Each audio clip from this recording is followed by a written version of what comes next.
কিষান ভাই, দেখুন এখানে কিভাবে নার্সারি তৈয়ার করা হচ্ছে। এটা হচ্ছে পটলের নার্সারি। পটলের নার্সারিগুলোকে এইভাবে তৈরি করার পেছনে কারণ কি, এখন জমিগুলোতে খালি নেই।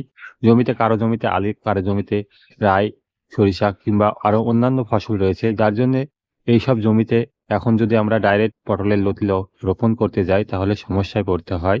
তার জন্যে এইভাবে নার্সারি তৈয়ার করে, অর্থাৎ পটলের চারা তৈরি করে নিয়ে গিয়ে জমিতে রোপণ করা যায়।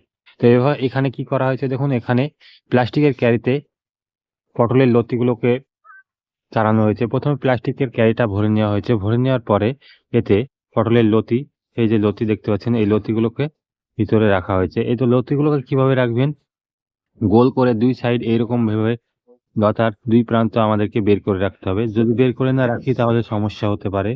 তার জন্য এইভাবে বের করে রেখে ভালোভাবে চারাগুলো দিতে হবে। নার্সারি তৈরি করে নিয়ে গিয়ে জমিতে রোপণ করতে পারেন। এখানে আমি আপনাদেরকে দেখালাম কিভাবে নার্সারিগুলো তৈরি করা হয়েছে। দেখুন এই ক্যারিটা দেখাই, এই ক্যারিটার মাটিটা কতটা ভরা হয়েছে।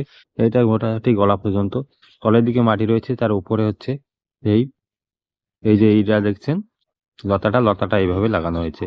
এভাবে বসিয়ে দিয়ে তার উপরে মাটি দেওয়া হয়েছে। এবার এতে অল্প অল্প করে জল দিতে হবে। আর এটাকে সাধারণত গোবরের সারের মাটি দিয়ে তৈরি করা হয়। আপনারা আপনাদের ওখানকার সাধারণ বাগানের মাটিও দিতে পারেন।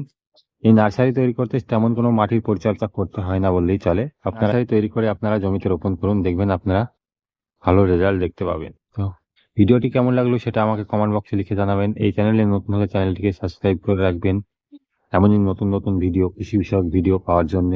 আবার দেখা হবে আপনাদের সঙ্গে নতুন আরেকটি ভিডিওতে। সে পর্যন্ত ভালো থাকুন, সুস্থ থাকুন, খোদা হাফেজ।